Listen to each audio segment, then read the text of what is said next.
Let's see just the ending over here in the words of Rav Tzadok HaKohen. Now remember, Rav Tzadok HaKohen is saying a very powerful idea. And that idea is that Hashem decrees things that are going to happen. And it's inescapable. If Hashem decrees it, and He prophesizes, and He tells it over in His Torah, or in Tanakh, anywhere in the Nevi'im, in the book of prophets, He says this is what's going to happen, it's going to happen. Hashem can't say something will happen and it's not going to happen, then it's not really prophecy. So if Hashem tells Avram Avinu, there will be a nation that will rise up against you, and they will enslave you for 400 years, and eventually you're going to go free, and I will punish that nation as well, it's going to happen.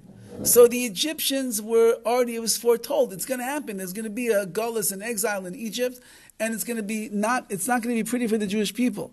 So then, as we know, the Rambam asked the famous question, so then why should they get punished?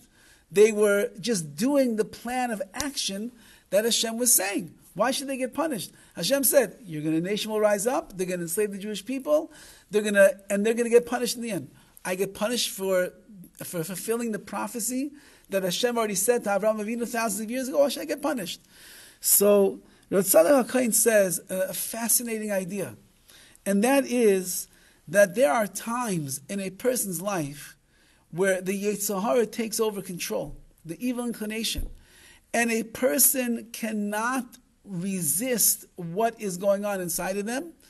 On that, says Rav Tzadok HaKohen, you will not be punished for the action that you do, because you are what's called an honest, you are under duress in that particular situation. You have no control over yourself in that case. This is really what Rabbi Russell was saying over, you hear on Shabbos, but you didn't hear what he said yesterday, that he went through a very lengthy discussion about the way that the brain works when it's traumatized.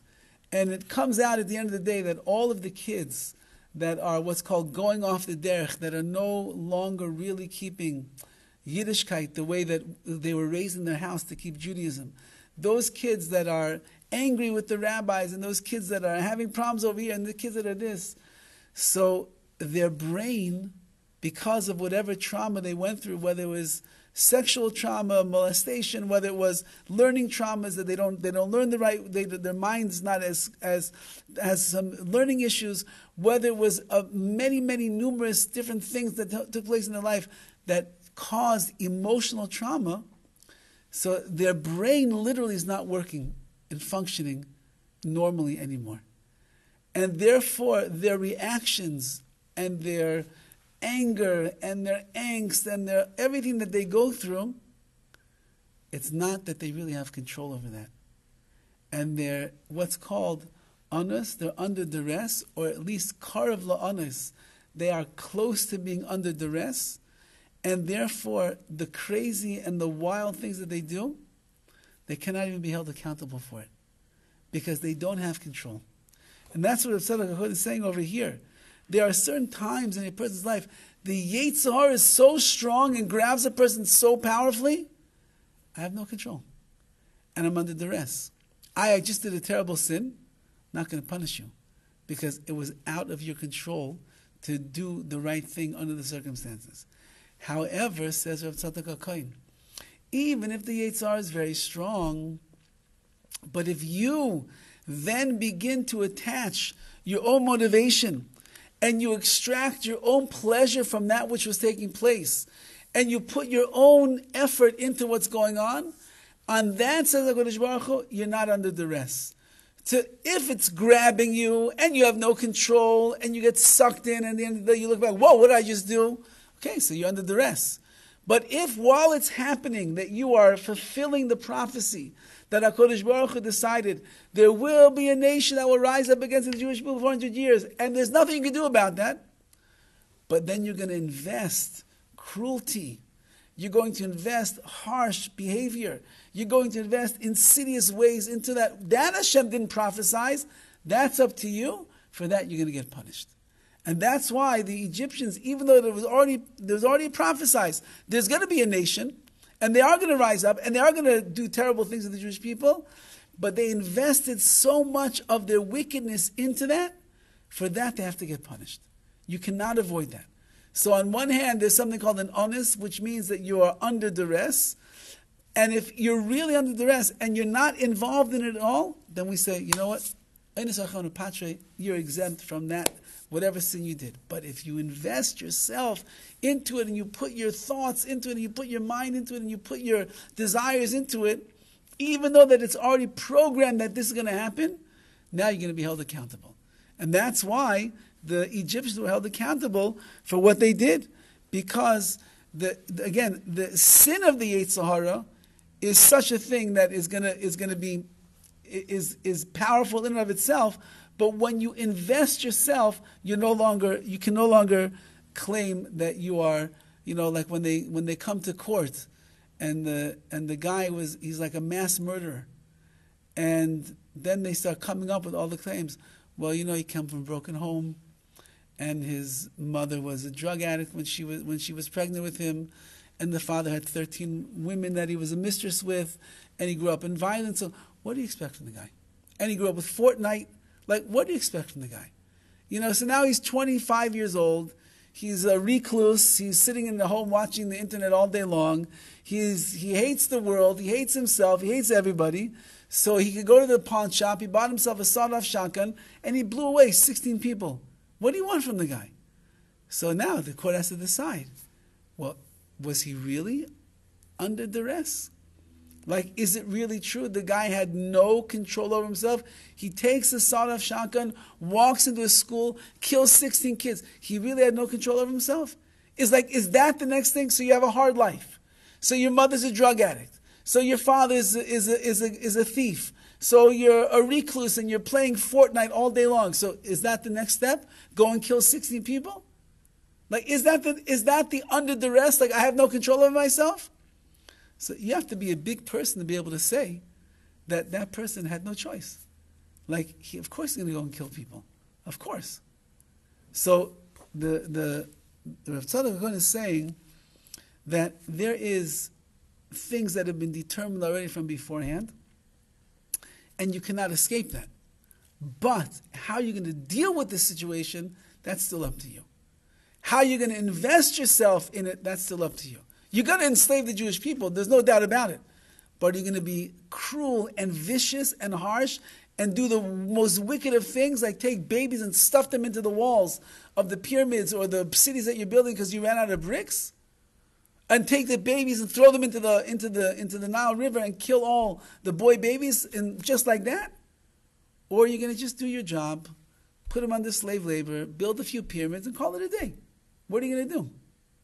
So says Reb Tzadok, you did what you did, and therefore for that you're going to be punished because you went beyond the call of duty over here in the rishus and the wickedness that you projected upon the Jewish people.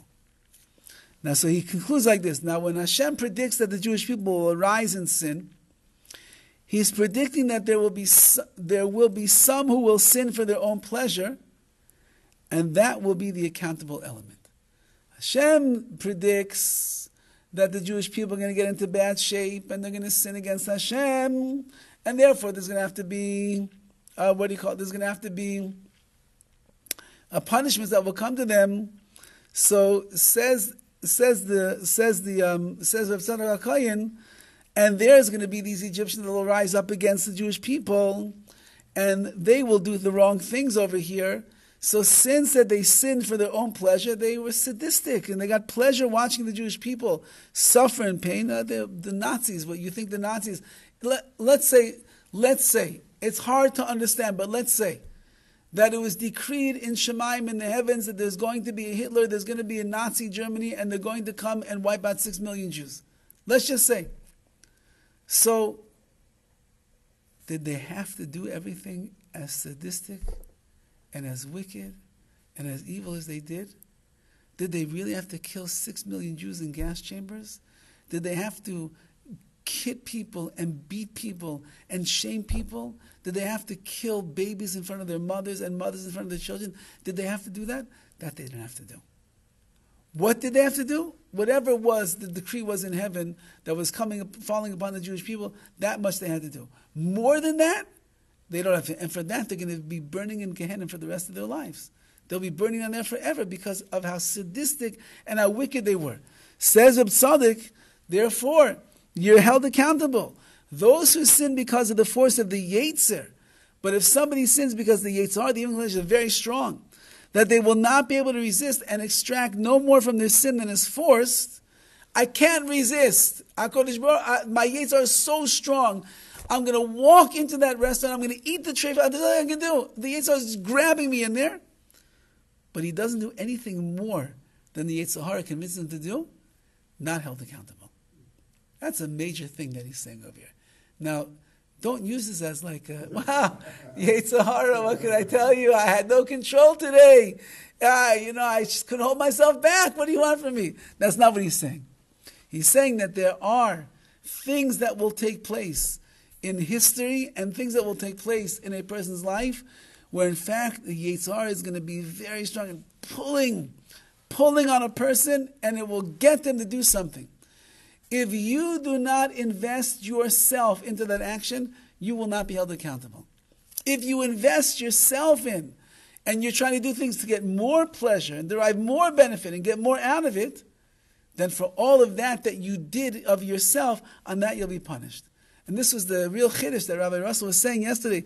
These kids who, whatever traumatic things they went through in their brains, they don't have control. And they will do wild things and crazy things and blaspheme the Torah and everything they do, and they don't have the control up here. And for that, they're not held accountable. They're not held accountable, but you have to deal with them. You have to deal with them, but you have to know how to deal with them. You have to know how to deal. You have to know which person are you talking about? The guy goes and he shoots 16 kids. Yeah, of course. That guy, you put him behind bars. You put him behind. You put him in mental institution. Whatever you have to do. Right. Yes. Going back to the other thing, would you say a decree or a prophecy is nothing more than God revealing what He sees in the future? Beautiful. Yes. Now, if He sees that, He sees the cruelty. Yes. But yes, He sees the cruelty. But again, keep in mind. Maybe I have to read the last words over here. And this he quotes once again from the Zohar and the Arizal.